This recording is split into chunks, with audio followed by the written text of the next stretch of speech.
Hello, everyone. Kenyon here, Basketball Rewind, joined by Coach Roach, joined by Beyond the Locker Room. We're all here, and we're going to talk about a few topics that are going to be a little fun today. The first thing that we're going to talk about is obviously the Olympic, basketball that's coming up. Obviously, the women and the men are preparing their medal runs, so we might end up with multiple medals from a basketball standpoint. I do think, although I'm not going to get into it today, I do think that we have a 3-on-3 team that is also preparing, but I haven't really tracked that, that side of things as well. Of course, we're going to get into the Americans. Americans are fun to talk about, especially, when they get a little bit of a scare, from the South Sudan. So, we're going to talk about a few things. And of course, we previewed it before. We're going to, bring it up again at the very end. Of course, if you want the timestamps, check the description down below. Like on your way in. We will be talking about the WNBA, specifically the fact that they had a wonderful, wonderful, All-Star game. So let's get into it. Let's talk about Team Canada. Let's talk about Team USA. I think we should talk about probably Team USA first. So you guys, I'm assuming, watched a little bit of the game. What were your thoughts on Team USA? Because they may not be quite as scary as we thought. They faced the South Sudan, and they won with a last-second shot. I believe it was LeBron with that last-second shot. But maybe the game was a little bit closer and more out of hand than a lot of people thought. I will say before, I'm going to call him Beyond first. I did see some commentators, some of our favorites, with Skip Bayless, who is, working on his LinkedIn profile. And I believe it was Mr. Paul Pierce that were laughing and basically making fun of, the South Sudan. Them not knowing much about geography, they, of course, or demographics, they, assume that most Sudanese people are shorter, so that they thought that the tallest person in Sudan on that team would be 6'3". Now, for those of you who know much about South Sudanese people, them people is big. So, I mean, Thought Maker says otherwise, right? So, or his cousin McCore for those Raptor fans who remember last year's Summer League. There's no other way to put it. Those people are tall, really, really, really giant people. So let's start off with that. Beyond, your thoughts on the game? Well, I'll be honest, I didn't see it live. I went back and looked at it afterwards. You know what? I saw this reminds me a lot of a game they had last week against Australia to some extent. I'll get to the reason why. Because the US is showing where they have these lapses of where it's they don't and he shows up more defensively, where they don't have an idea what they're doing defensively at times, and they lose the concentration in this case. Now, I think in this case, South Sudan jumped all over them because I don't think they took them seriously. They had double-digit lead at halftime. It took literally LeBron playing like LeBron at full strength type LeBron. They even keep them in it. They got out in transition a lot, A and lot. like I was seeing them initiate into sets and their offense within 4 seconds. Yeah, yeah, Like, yeah. And I think one of the things I've noticed with this team, and listen, man, at some point you're gonna have to come to a head when it comes to Embiid. At some point, I don't know what the plus minuses are with Embiid on the floor, but I got a sneaking suspicion I will have to put on like three jacks or a triple goose in this case here because probably how low it is from a degree standpoint.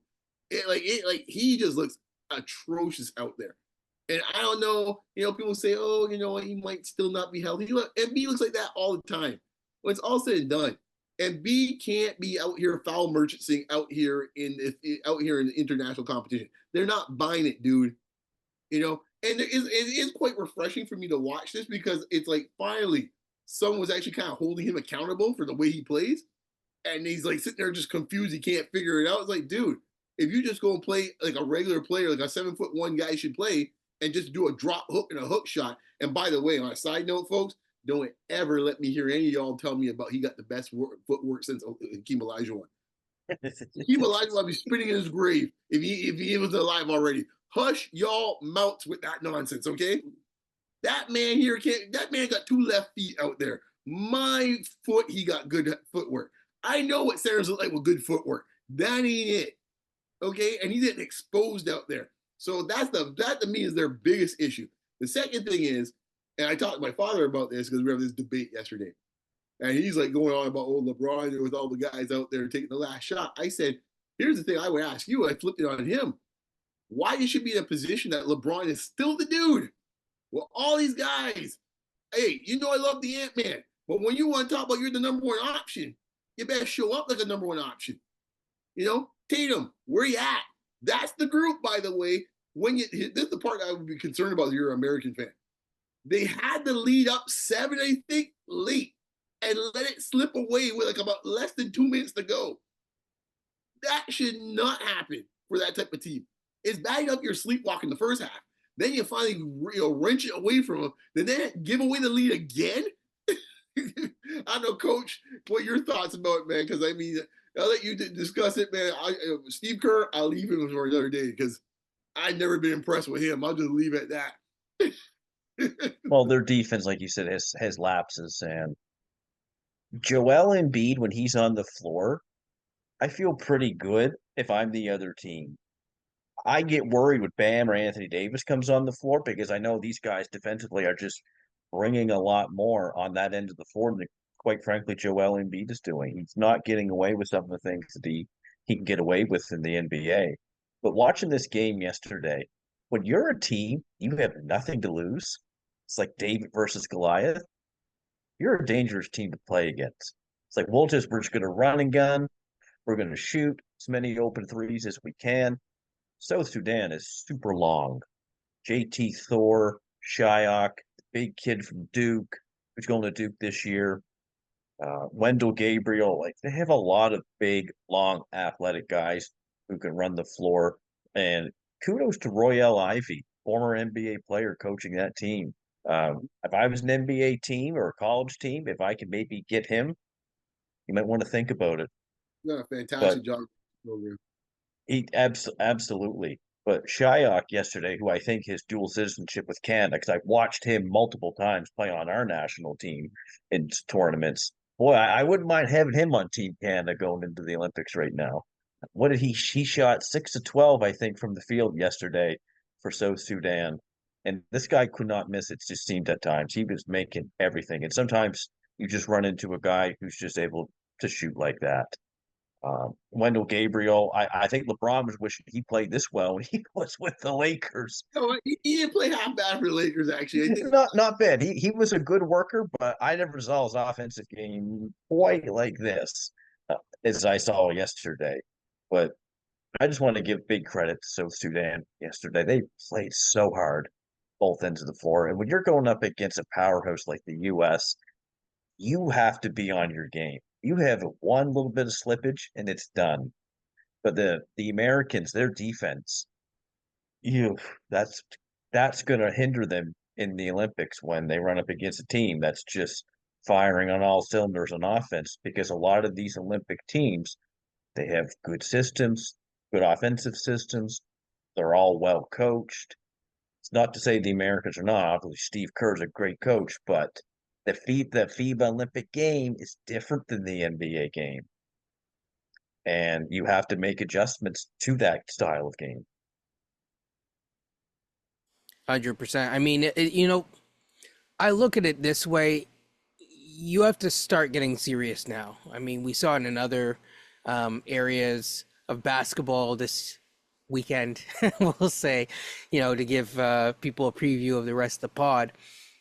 But at the end of the day, I mean, you gotta be serious about these things. And there were times in transition. I mean, I talked about how quickly Sudan was able to get into their offensive sets.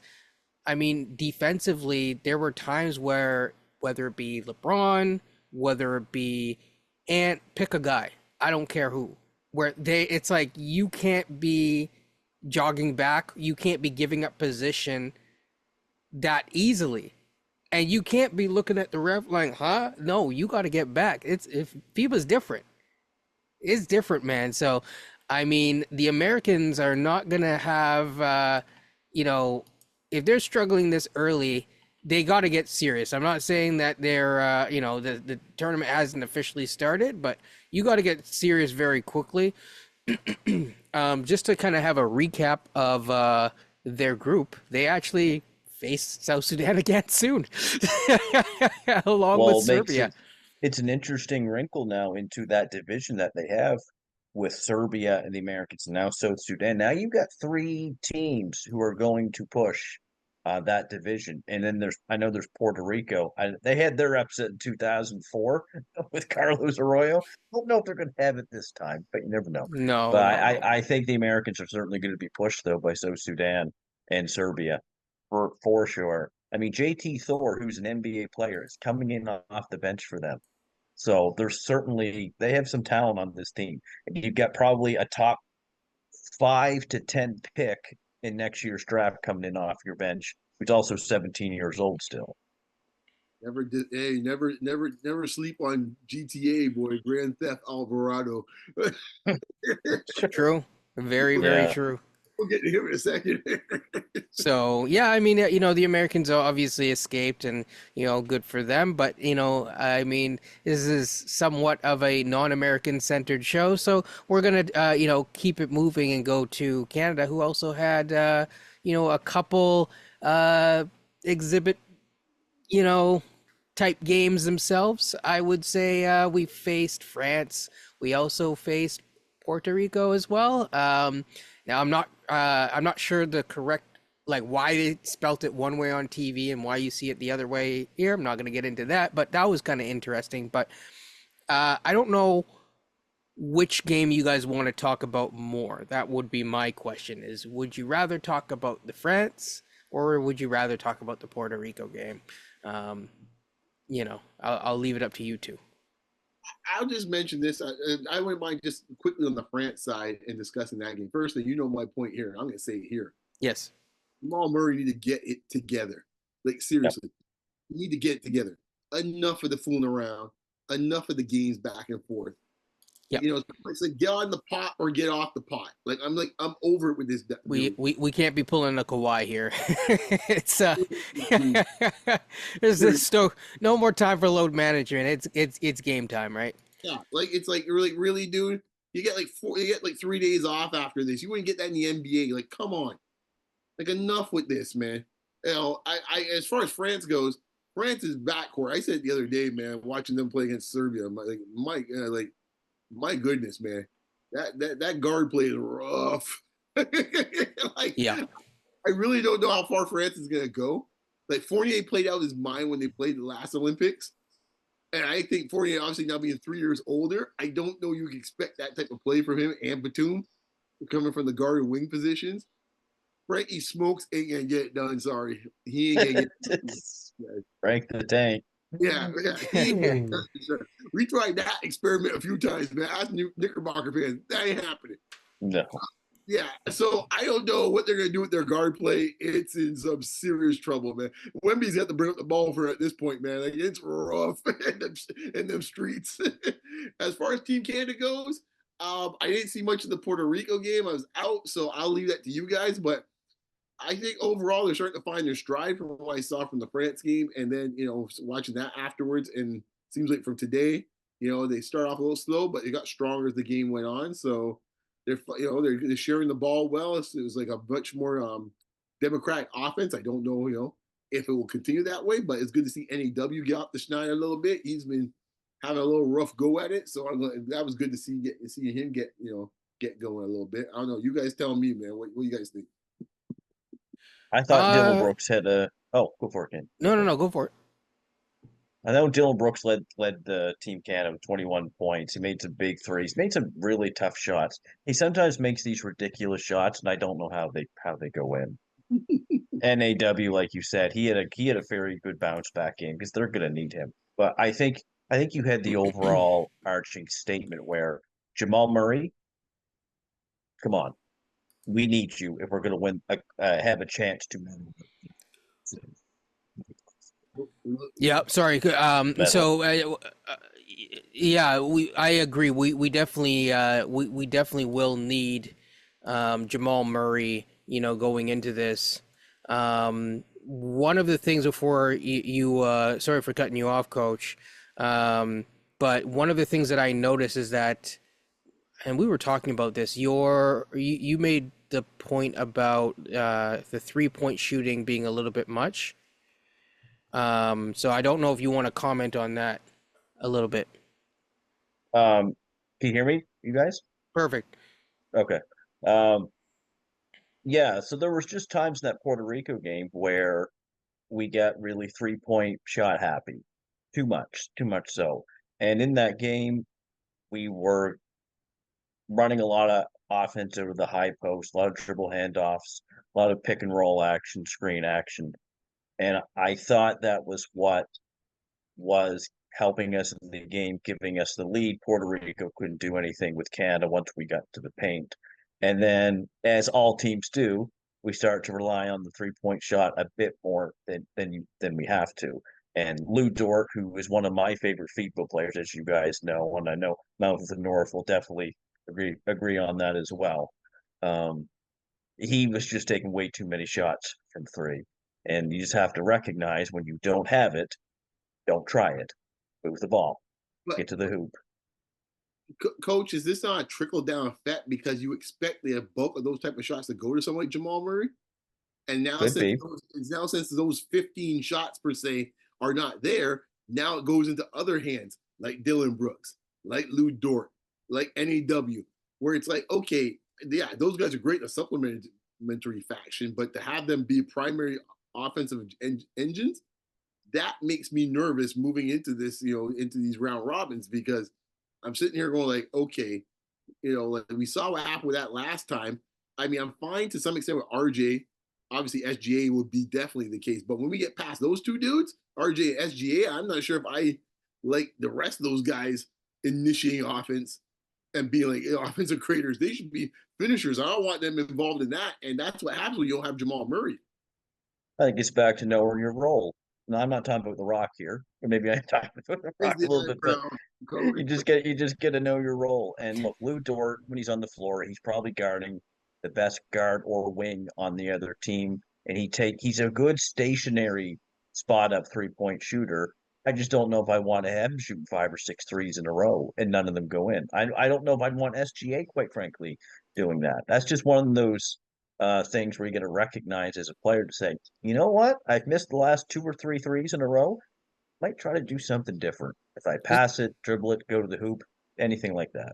this is one where, Wiggins would have been like the perfect guy to Yep. help you to stagger those lineups and get those. It's like that middle of the game where, you're starting to slow down and you have to get like both guys a little bit of a rest. A Wiggins would have been perfect in that kind of role this time around, but I mean, say la be. I know kind I of, think, I yep. was saying, I think Nemhard would play that role now. Well, Nemhard is going to play that role, but I mean, you could have played Nemhard and Wiggins. Yes. That would have been nice. I do want to give a shout out though to RJ Barrett. I think he's Mhm. been their most consistent player in these last exhibition games that they've had with France and Puerto Rico. And did they play somebody else? I kept trying to think if they did. Maybe they did. Yes, Maybe it was in the American. US as well. No one I notable. think, yeah, yeah. But I Also, think RJ some Barrett's been scrubs. he's been good. And Raptor fans, I think this is positive for our team moving forward as well. It's been good to see RJ play as aggressive as he has been. Um, so let's hope that he keeps that up. Absolutely. I think the one other thing is that their defense, the perimeter defense, has been tenacious so far. And you could see the flashes once again of, you know, they can really crank it up. I'm not sure if Nate Bjorkman is still part of the staff. If he He is. is, okay, well then, for those of you who are in the know, you're in the know. If you're not in the know, well, try to get in the know. Um, so, yeah, I'll just leave it at that. To kind of shift towards more of like a pseudo summer league, just to really quickly wrap up this stuff. You know, it's sad that a guy like Zach Edey is pulled from the Olympic team and yet doesn't play many summer league games. But I mean, I guess that's just how the NBA works sometimes, unfortunately. I thought there was a rule that if a guy wanted to play for the national team, they can't stop him. You can push for it, and it's a lot easier to push for it if you are a first round pick. So he could have probably pushed for it, but it's a political behind the scenes game, and Because it seems to be for we, but not he. Like, I just see like it seems like certain countries that's allowable, but other countries doesn't seem to be allowable. I don't get that, but yeah, and we might be a double entendre there too. yeah. So because the French players are playing, I'm just saying, people. But Bilal, he's there. Wemby is playing. The one of the things before we get it completely into summer league, I'll say this is really interesting. It really shows you the value of guard play, really. Because I mean, Yes. France has much better bigs than us. But I mean, if your offense is going to stall out like that, like you're going to come into a lot of problems, really, and you could see it again and again and again. Um, Beyond, you were going to say something, and then No. I mean, I was just gonna mention if we're doing apples to apples, it would essentially be Sar or Ricochet. It'd be in theory that it would be fair. That would true. be, so, they're obviously not playing for France, but yeah, the guard play we saw it today. I mean, Puerto Rico guard play from what I see seemed pretty good. That little sneaky Alvarado up to no good again. Making life hard for everybody. I hope he didn't pull one of them stunts again. You know him. If he does that in the Olympics, man, I'll be like, really? Oh man, but he's a good player though, and I think in guard play, it's very much when you're playing knockout style. I see this one when you're playing series style, and it's like best of whatever it might be. Bigs are actually probably more important as time goes on for the series. If you're playing knockout style, like a March Madness, or in this case, like Olympic style, guard play is like you have to have premium guard play. If you Yeah, don't, you suffer. absolutely. Before we shift, I think it's really important to just point out what the dates are going to be so that people, and the times, so that people are aware and they can kind of stay tuned and keep in mind, at least if you are in Canada, the games are going to be streamed for free on, your public broadcasting. Take that, Elon. So yeah, Eastern Standard Time is what I'm going to give people. So the first game, July the 27th, we're going to be facing Greece at 3 p.m. So, Ooh, yeah, enjoy. Pretty Um, Sunday. yes, yes. I believe that's actually Saturday, it's a if I'm not mistaken. Saturday. It's a Yeah. Saturday. It's funny. Um, It's a And he says at 3 o'clock, at 3 p.m. Yeah, and 3 then p.m. Eastern time. and sorry, let me just make sure. Yes, it is actually Saturday. And then, of course, we have July 30th. So 3 days after that, we face Australia. Not, sorry, Ty, but I don't think it's going to go how you think it's going to go. Or maybe you truly know that, and that's why you trash talk the Canadian team. But that's going to happen at July 30th, 7:30 a.m. So might be a little bit of an early riser, but hey, you can catch the second half if you don't really want to get up that early. Again, Eastern Standard Time. If you're on the West Coast, it might be a little bit more challenging to get up for that game. But that's okay. August 2nd is the last of our round robin stage where we're going to face Spain, and that's going to be at 11:15 a.m. The thing that I like about these games is that you can kind of get them out of the way early. Yeah. You made a good point, though, Kenya, about guard play. Mhm. There's no excuse for Canada not to win the guard play matchup unless it's with the Americans. There's an argument there that with Steph Curry and Anthony Edwards, it might be a little bit different. But every other team in the Olympics, we should be winning the guard play matchup. And we have to, quite frankly, if we're going to advance. I mean, even playing a team like Greece, who are we going to have to put on Giannis to stop him? That's going to be difficult to do. So it's going to be more team defenses. Beyond had said about a week ago. Time to construct the Nick Nurse wall. It gets you on this now. Yes, and especially against a team like Greece, you see why the aggressive perimeter defense is super important, so that you don't let them get comfortable, you don't let them get into their sets. So, going right into summer league, this is going to be a quick recap.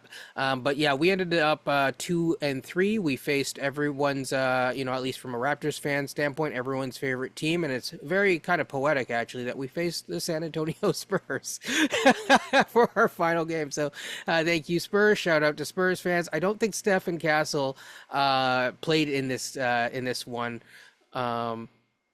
So there is definitely that. We're probably gonna go into a more analytical approach to summer league maybe next week. So nothing really big. I will just touch on maybe two people or three people really quickly. That's first is going to be Ulrich. I mean, we said it before, and I've seen people it pop up on the timeline. Hey, I said it before. Coach said it before. We've been saying it for a long time, and now people are catching on that. In terms of your highest ceiling, for those of you who love talking about potential, he has your highest ceiling, and you can see the flashes.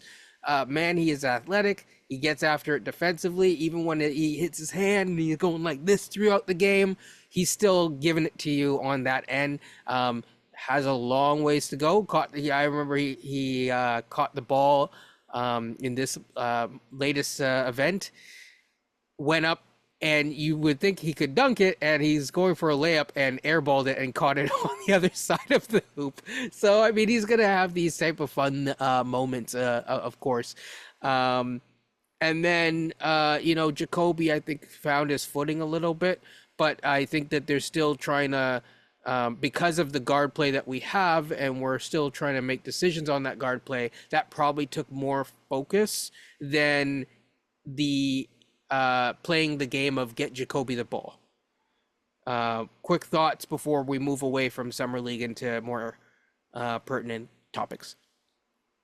Honestly, I'm excited for Walter more and more because the things he needs to improve are really simple from a development standpoint. This point in his career, I mean, really is like the two things I just want him to do by the time tip off happens. Just get your hand, just keep working on your handle, and just get a bit stronger.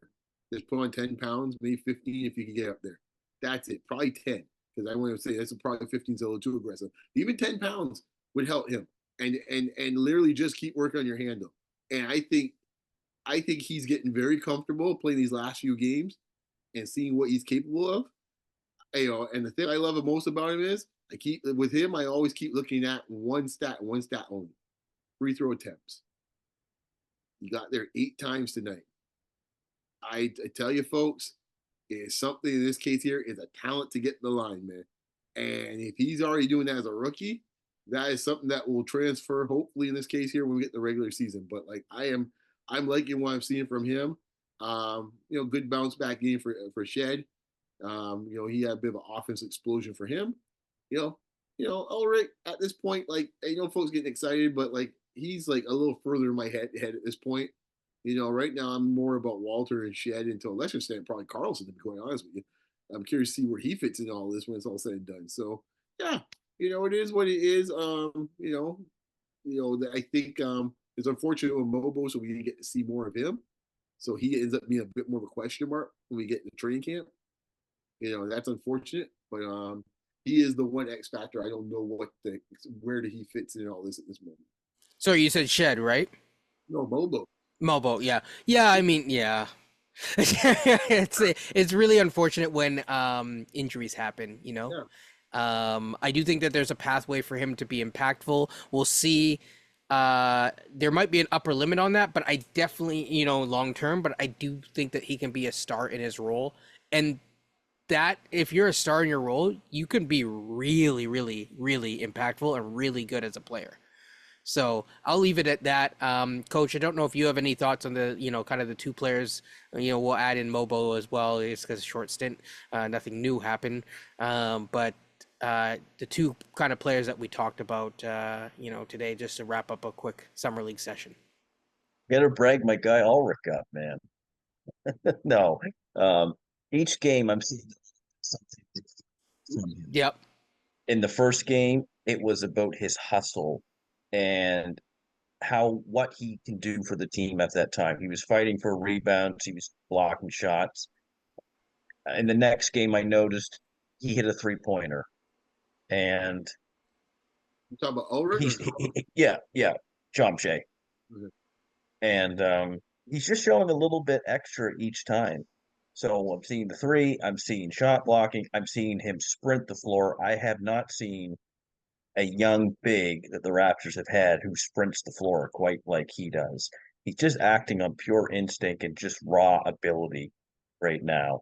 And I'm watching some of this game. When I watch some of the game tonight, once again, you get to see a bit more of his athleticism and what he can do. Like Kenyon said, I've seen him airball free throws. I've seen him kind of half airball layup. These are all things that I kind of expect him to do. But at the same time, 2 years from now, it's interesting to see what he could look like if he hits these developmental strides, which I think he can do. But he's going to need reps for that, and they're going to have to invest a lot of time into him. In Coach, terms of, do you got to have a different timeline than 2 years. you think he needs more? No, I'm just saying 2 years away. You can't stick that to the guy, man. Sorry, Coach. I'm Continue. trying to I hold my know. face. I didn't want to say anything about it. Yeah. I know the 2 years. I get it. That's Say how 1.9 or something. You know? Like, You see, he's legit 2 years because he's not the 23rd pick in the first round. I He's mean, that does 50 help. He's 57th. You'll know when Yes. he's 20 exactly what you might have. In terms of Jacoby, like Beyond said, I like his game. He, like Beyond said, needs to work more on his handle a bit more. The step back jump shot's really nice. He looks like that he gathers his feet and his legs well. Step back, which sometimes can be tough to do. Could have good core strength to do that. Um, the shot form looks really nice. I think I've heard comments from analysts say like he's got really nice elbow to wrist mechanics. I can't disagree with him, that's for sure.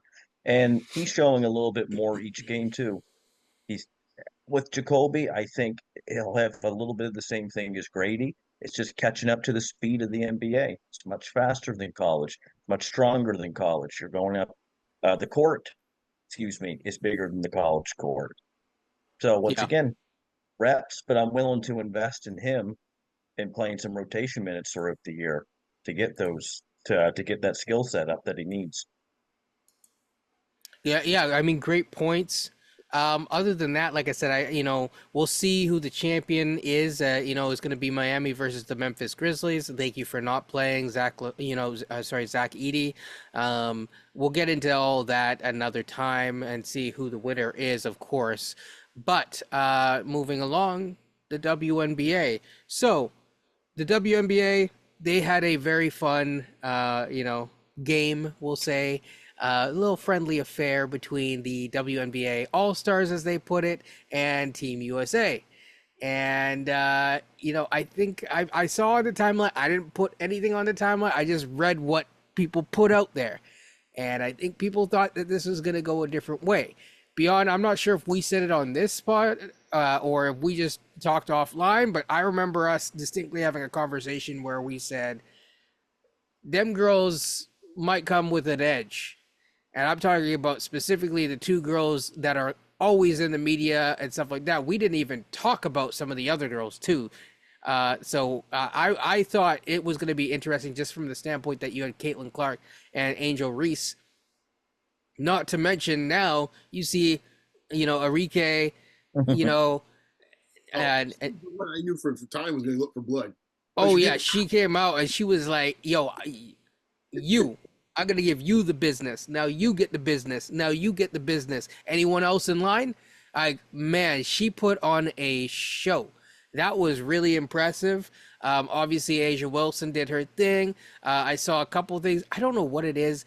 Maybe I'm just crazy here, but Brittany Griner kind of reminds me of like this is gonna sound. I don't mean this in a mean way, but like an old school, like kind of Boogie on the Warriors in a sense.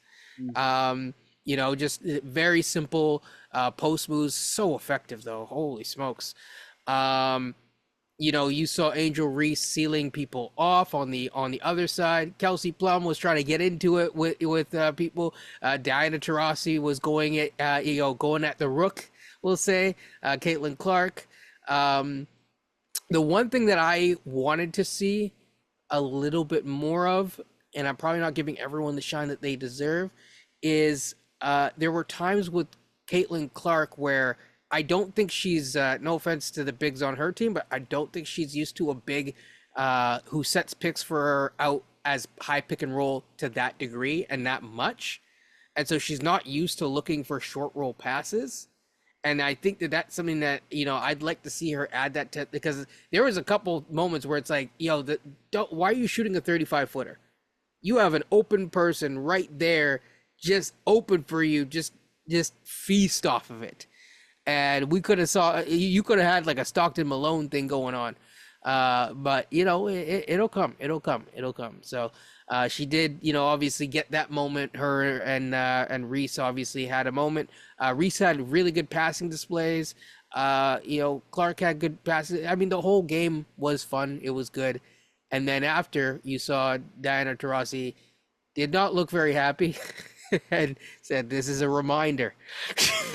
We got to take these opponents seriously. It doesn't matter who you are." So, Beyond, Coach, actually, I'll start with you. Get your quick thoughts, and we'll go to Beyond, and then we'll close it out. So I think there was three potential snubs from the USA team. One was Clark, possibly one was Reese, and the other one was Arike. That's what I keep seeing, Mm. and I love that Arike she was out for blood. She had the 32 points, I think, and they were all in the second half, or 34 points, excuse me. It was a Steph Curry special. Yeah, 8 of 13 shooting from threes, and I loved how competitive the game was yesterday. I only get to see the second half of it, but I've watched my fair share of NBA All-Star games before. There's only one that I can recall in the last 20 years that was any good to watch, and that was one where Kobe had passed. But the WNBA game that they had against the US, very competitive, a lot of storylines involved in it. And I just think like the WNBA game's in a good spot right now. There's a lot of competing narratives. I know they had some USA snubs per se, as people like to say, which I don't really think that's a thing.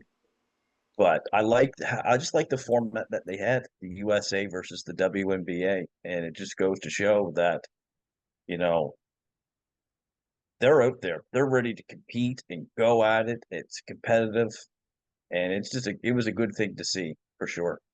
I definitely, if we have enough all stars that qualify, we were pretty close this year. I would like to see U.S. versus World, because when you have that little bit of pride up there for the U.S., things get a little different. And I think that that might be what the what the All Star Weekend for the NBA, what it needs to kind of revitalize it. But we'll see, we'll see. I would still love to see like a 3-on-3 tournament, but I know that like there's like a health standpoint where someone's gonna break an ankle or something. But yeah. I think what helps the WNBA game is Mm, that it's much more grounded. Therefore, it plays in the competition. Because mm, when you have such an aerial assault in the NBA side of things, once a guy's going up in the air in an All-Star game, no one's trying to challenge a guy once he goes up in the air. So no one's going to touch it. But in the WNBA, because they're much more grounded and they don't have to worry about guys flying over your head and dunking on you, therefore it goes back to more purism of like, okay, I gotta get in front of you before you beat me on this drive. As far as the game itself, I had no doubt the WNBA team was going to come in loaded there. They beat them last time I watched that game, and now it came back here and they beat them this time. Arike is one of those players in this case, and she mentioned it straight up. She said, I think a week ago or 2 weeks ago, she said, pull my name out of any contention of any US state team moving forward. There's too much politics around it. It was an interesting little story I heard, I think today or last night, talking about, I guess, at halftime of the game, Cheryl Miller was kind of getting her grill and saying, like, dude, Show these people what you're about. Like, what's going on here, right? Yeah. And she woke up the beast. And once she saw the first one go in, it was lights out. Now, in this case here, WNBA, I said U.S. team, which there's a lot of discussion about the politics when it comes to the Yukon Mafia, if you want to call it that way. Sorry for any Yukon fans, but I'm just gonna call it what it is. They have a lot of power within Team USA. I'll just say this here: they give the excuse that she doesn't play kind of the way they want, and fair enough. We saw in the third quarter and the fourth, she can go out there and she can go get buckets. But I think you can still find ways to incorporate that type of player in this case in a Team USA fashion. I don't think all of a sudden she's gonna forget how to play basketball because she's now much more restrained. She may not have the ball in her hand every second. So this idea that she's not really a player that fits what they're trying to do is a bunch of malarkey as far as I'm concerned. Malarkey. Little shout out, but I'll leave that alone. But, you know. If you know, yeah. But I'll say that I think overall the game was fantastic. It was a winning. It was a big win. It's been a hot streak for the WNBA this entire week. It started with great games in this case leading up to it, with some interesting, shocking results, which is always good for the league. And they get the big contract news when it comes to TV media rights deal, and then it rolls into this fantastic All-Star weekend. So where Aflac, bounces up the bounty in this case here, and Alicia Gray ends up winning like $110,000. Good for her, and yeah, it's all to your point, Coach. It's all good right now. Asia Wilson, Brandon Stewart, like Asia Wilson, there's not much more I can say about her. She's unbelievable. Brandon Stewart, I think she had 31 points in that game as well. I mean, I think the USA team, I know this is slightly on the Olympics part, but I think they've won 8 gold medals in a row. Most dominant team in any team sport right now. In any team sport right now, the women's USA team. Going for their 9th, I believe. Yep. Olympic gold. Phenomenal. Yeah, and I think the only other thing is I just say is I forgot, shouts out to Asia Wilson with the Vanity Fair cover, I think. So and then of course at the same time this week, Wilson had to send out and get a new set of basketballs, so they sold out the other first ones with Caitlin Clark's signature on it. So it's been a hot streak. You talk about heater, they were as hot as a Enrique in that third quarter. That's how it's been the last week for the WNBA. Shout out to the ladies and the league, man. Love to see what's going on there. Also, I like the aesthetics of the court, how they had all of the former All-Stars there on the court, and then everyone who won. Sorry? I have the Rebecca's name. They had the yellow font that got pulled. It was like, I don't know what happened. Someone messed it up. Yeah, well, aside from that, but yeah, to your point, they highlighted a lot of the All-Star MVPs. That was kind of a cool little touch. I always like little courts and stuff like that. Maybe not the in-season tournament courts, because some of those were ugly as hell. But one thing about that though, I think that is an important point there, Kenny, because WNBA in the past has done a really poor job of telling stories about their history, in my opinion. And I think that type of thing, shouting out the former MVPs of the All-Star game and showing that since it happened in the Garden, and having Cheryl Miller, the first Phoenix Mercury coaching the other team. These are tie-ins that the NBA are masterful at. They need to start doing it to build stories about their league. You find out, oh, sure, someone didn't follow the WNBA before and finds out, oh, Cheryl Miller actually coached. Oh, she coached Phoenix. Now you're learning about the league. So that's fantastic. And one little tidbit, they swapped the jerseys. Didn't notice if you noticed at halftime. Yeah, so I did notice that. Yeah. So you can advertise both jerseys. So smart move.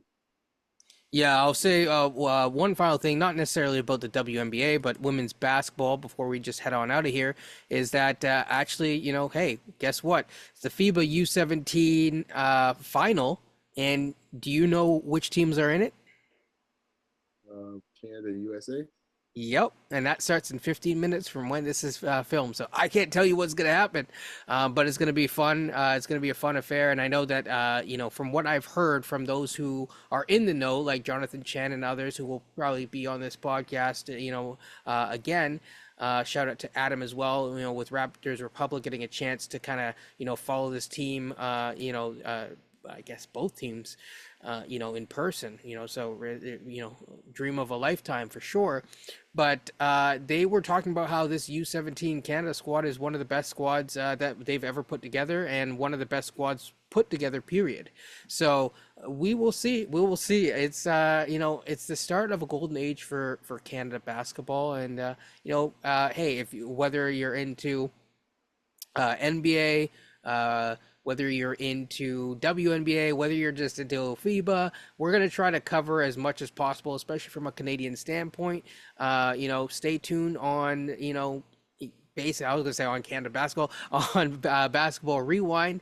And, of course, we're going to get into the Raptors news and that sort of thing the next time for all you sickos. So, yeah, with that being said, take care, have fun. Stay safe and enjoy the summer. Cheers. Oh, like, comment, subscribe.